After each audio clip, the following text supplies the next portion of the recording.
In recent gerrymandering news, the Supreme Court guts the VRA, and then within minutes, Southern states move to redraw their maps to dilute Black voting power. Are we experiencing Jim Crow 2.0? I say yes. It's obvious, but Yeah.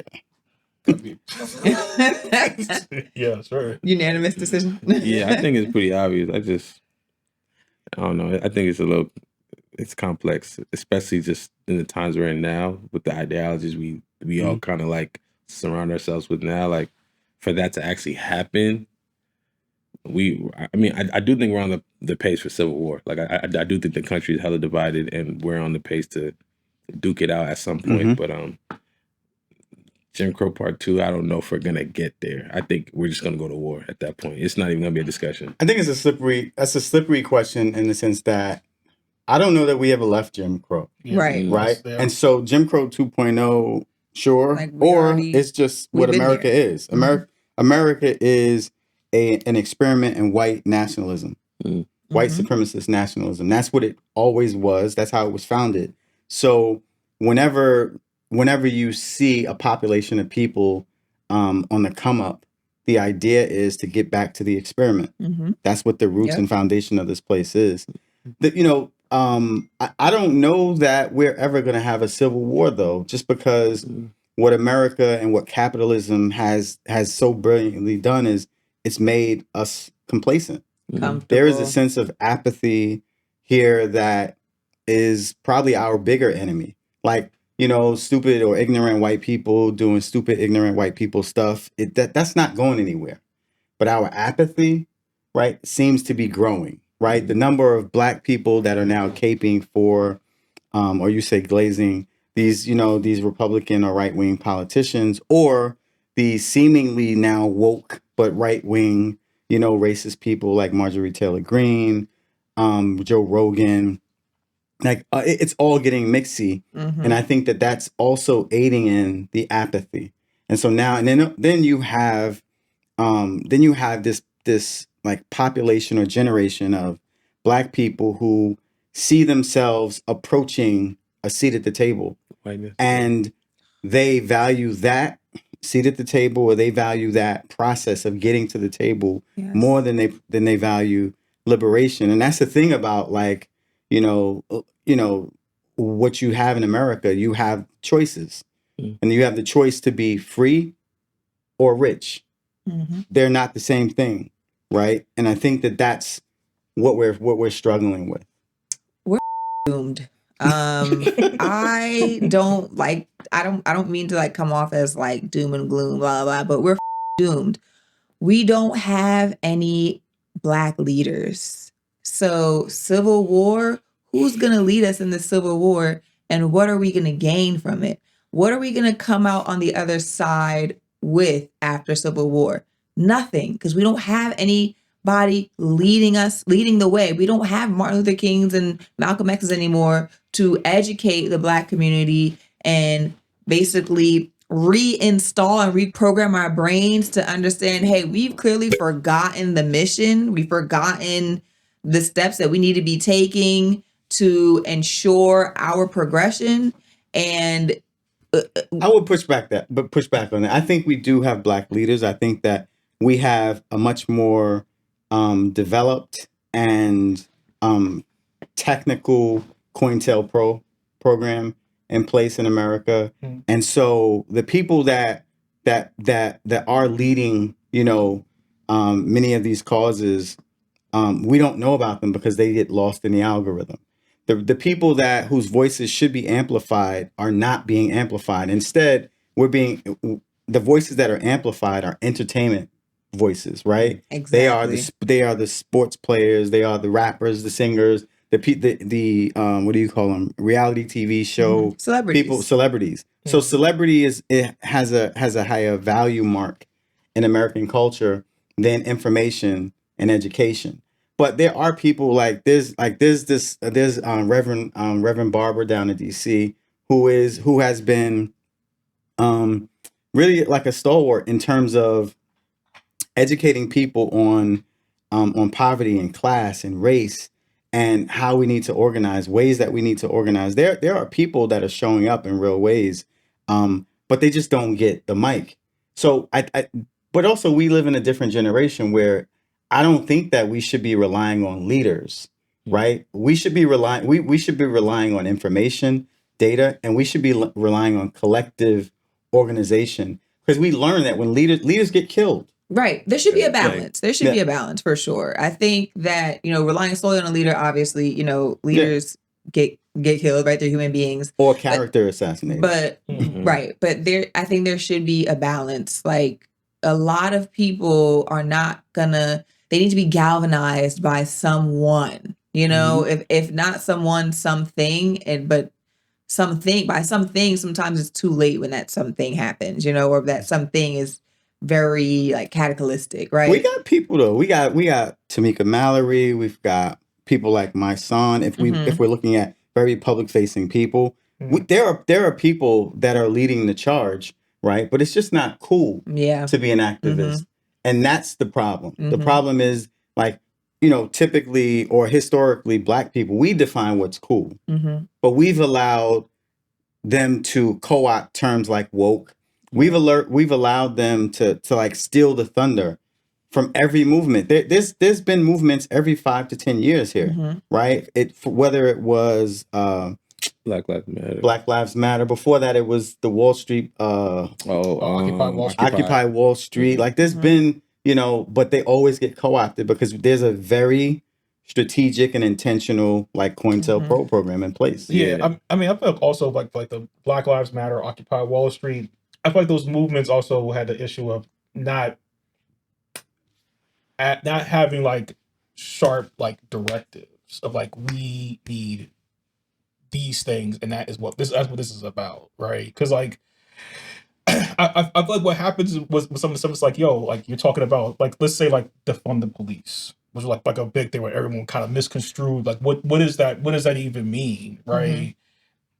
I feel like the things were like if we could look back at like say like a Malcolm X or a Martin Luther King or like different like historical sort of people who were assassinated, they had a list of things. Yes, we need steps. It is this. It is nothing else but this. We are asking for this, right? Now it kind of turns into these like gatherings, like the protests don't feel like they're necessarily like, we're just protesting it. Let me ask you something though. In response to that, do you think that there's a problem with police? Oh, for sure. Do you think that there's a problem with race in society? Yeah. So then what we've allowed them to reframe the problem as us. Because what you just did is you just framed the problem as we gather wrong, or we do this wrong, we do this wrong. The problem is not us. Right. And I think that it's very important for, as we approach these conversations, to make sure that we frame the problem as them. And if we frame the problem as them, then we will base our conversation in, okay, so we need to do this thing. Here's a 10-point plan, right? And provide that. And that's what I'm saying. Yeah. There are people doing that, but it's the algorithm, just plays with us. Sorry, I was gonna say the one thing, and just to your point about the steps, there's a book by this doctor named Dr. Claude Anderson. The Power Economics. Like to me, those are the steps. You know what I'm saying? Like he lays it out perfectly about how we need to take our community. And you literally like took the words from me about just leaders and like having that one person to kind of guide us. Like I do feel like that is the quickest way to kill any type of movement, is to shoot for the head and then the body will fall kind of thing. So in my mind, it's about community. It's about building up the community. And I mean, obviously we've seen what they did with Redwood and Tulsa, like we've seen what they can do, but that is to me the move. Like you have to build your community and keep it tight. You know what I'm saying? Police should be of your community. Your bank should be of your community. Your grocery store. Everything needs to be that. You see, like the Chinese community, Chinatown. They have them everywhere. You can't even feel comfortable moving around their cities. I mean, they streets, because you don't really know how to move. You know what I'm saying? Do y'all believe that integration was the worst thing to happen to Black people after slavery? Oh God. I don't think integration was the worst thing that happened to them. I think slavery was the worst thing. After slavery. Oh, after slavery. Yes, after slavery. I mean, I think that how integration how integration was introduced was really bad. Here's why. You had like Black communities with qualified, just really talented teachers and principals and administrators that were, in charge of our children. Our children spent 8 hours a day with people that loved them, that saw them, that heard them, that valued them, right? And then what you did is you said, but you guys have to go to that school now, and you have to spend 8 to 10 hours a day with people that hate you. Right? And you pick up social cues from these people, right? And you start developing the characteristics of these people. And I think that type of integration, really caused more damage than we could ever account for. But integration in terms of like everybody uses the same bathrooms type stuff. I think that I'm not worried about the bathrooms and the water fountains. I'm talking about the that matters. Education, like businesses. But I also have another question for you guys. So Fox host Jesse Waters, and I don't even know who that is, but they made a controversial take and they said that Black people need to focus on baby making if they want more voters. He said if they want to have more seats, they got to get between the sheets. That is such a no shade to y'all, typical man thing to say. Oh, wow. When men start to mansplain things and leave out the nuance. I didn't think you was going there. So he rage baited you and you rage baited us. But go ahead. Leaving out the nuance and I say that because yes, in order for populations to survive and thrive, you do need to have kids, right? You need to produce more people. That's just how any society, that's part of the way any society grows and thrives. But you're missing all the other steps. If we have kids right now, it's going to take 18 years for them to be able to vote for anything. And then within that 18 years, you have to teach them about their history, and you have to teach them about society and teach them how to vote in favor of themselves and a better future. So I don't understand how someone could just say, "Oh, Black people want more seats and you get in the sheets." Your solution is Alexa. But the problem, to me, the problem starts even before that. The idea that the way that you earn political power is by you're gonna directly attach my ability to have political power to my sex or my sexual activities. I think that the whole premise is just offensive. Yeah. I don't even know if I could even engage. It's just a very low hanging fruit type comment to say. It's it's just rage bait. You know what I'm saying? If you have more kids, maybe white folks will behave. Because that's the problem. It's not about our numbers. It's white people not behaving. Wait, is he white or Black? Do we know? I don't even know who that is. Oh, okay. He probably white. It don't matter. Because racism ain't us misbehaving. It's them misbehaving. So and just having more kids isn't gonna stop that. Having more kids ain't gonna do food deserts and that's also not really, and that's not really a humane equation, right? That's something you say to animals, right?